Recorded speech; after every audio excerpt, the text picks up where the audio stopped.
Monsieur Nicolas Sadirac, bonjour. Bonjour Pauline. Donc quelques semaines après l'annonce du lancement de l'école 42, où en est-on? On est en phase de recrutement et de validation des étudiants. On a beaucoup de candidats et notre premier souci aujourd'hui, c'est parmi ces candidats de détecter les jeunes talents qui vont réussir. Parallèlement, on est effectivement assailli d'une quantité absolument impressionnante de demandes de partenariat, à la fois d'entreprises, même d'académiques. On a des gens qui nous proposent de monter des co-diplômes, à peu près tout ce qu'on peut imaginer aujourd'hui.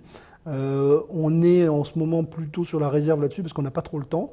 On a avancé un certain nombre de choses, donc il y a des entreprises qui nous ont proposé d'embaucher tous les étudiants, d'autres de financer. Oui, Ametix, mais Ametix elle nous a informé de la chose, mais on n'a pas discuté avec eux pour l'instant. D'accord.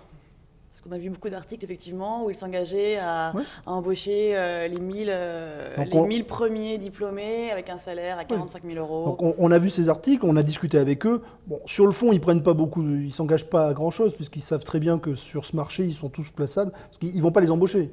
Ils s'engagent à les placer. Donc ils garantissent de les placer dans une entreprise. Eux, c'est une boîte de placement. Donc finalement, ils prennent strictement aucun risque. Il est évident qu'aujourd'hui, ils sont tous déjà placés sans aucune difficulté. Vous avez reçu combien de candidatures? 10 000, 20 000? Non, on est plutôt autour de 50 000. 50 000. Donc, Et donc vous présélectionnez 4 000 personnes, c'est ça? Après, il y a la piscine, et pour en garder que 1000. Exactement. Donc des 50 000 aux 4 000, comment vous allez présélectionner? Alors on a mis en place un certain nombre de tests en ligne qui sont basés principalement sur des capacités de logique et de cognitif de base.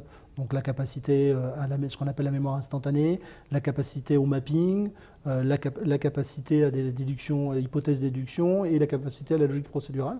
Donc on valide que les gens ont les bases cognitives qui sont a priori intrinsèques aux capacités du cerveau, qui ne s'apprennent pas, qui sont naturelles.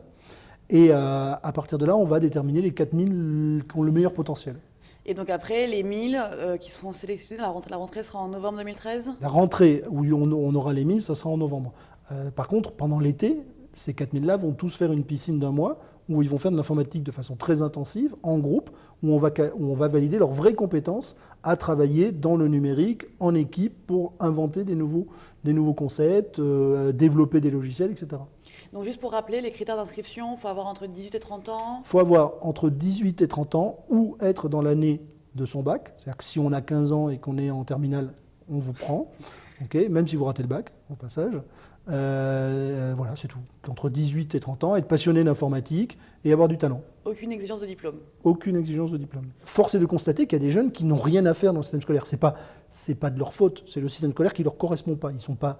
Le système scolaire en France, il est monolithique, il est fait pour une seule type de personnalité, et il y en a qui ne sont pas comme ça. Mais ça ne veut pas dire, parce qu'ils ne sont pas scolaires, parce qu'ils ne sont pas académiques, qu'ils n'ont pas de talent. Donc si vous deviez définir les principales différences entre l'école 42 et une école d'ingénieur classique, il y en a beaucoup, je suppose? Ah oui, les différences entre une école classique d'ingénieur et 42 sont quasi aux antipodes aujourd'hui. Une école d'ingénieur, c'est avant tout une structure pour transmettre de la connaissance. Sur 42, nous ne cherchons pas à transmettre de la connaissance, on cherche à détecter les talents et leur donner les moyens d'acquérir par eux-mêmes les connaissances dont ils ont besoin. Donc on cherche à former des gens qui sont libres de la connaissance, qui sont indépendants et autonomes vis-à-vis de leurs compétences. Ce qui est totalement le contraire d'une école d'ingénieur qui vise à former des gens sur un socle de connaissances prédéfinies. On ne parle pas, donc ce n'est pas une école d'ingénieurs, on ne parle pas de profs, on ne parle pas de salle de cours. Comment concrètement vont se passer les journées à l'école 42? Alors les journées à l'école 42, c'est extrêmement simple.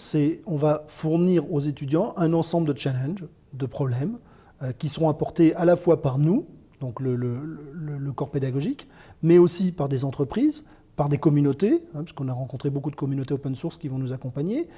Et en face de ces challenges, on va aider les jeunes à se structurer, à se mobiliser pour développer leurs propres compétences, leur propre personnalité. On ne va jamais leur enseigner, c'est-à-dire qu'on ne va jamais amener de la solution. Ce qui nous intéresse, ce n'est pas qu'ils connaissent des solutions, mais qu'ils les inventent. C'est fini, la création individuelle avec des génies qui inventent un truc tout seul, ça n'existe quasiment plus. Et dans le numérique, c'est clairement des gens qui sont capables de faire de la création collective en équipe qui apporteront les solutions de demain. Donc ça résume les valeurs de l'école 42. Ça résume les valeurs de l'école 42. Merci beaucoup, M. Sadirac. C'est moi.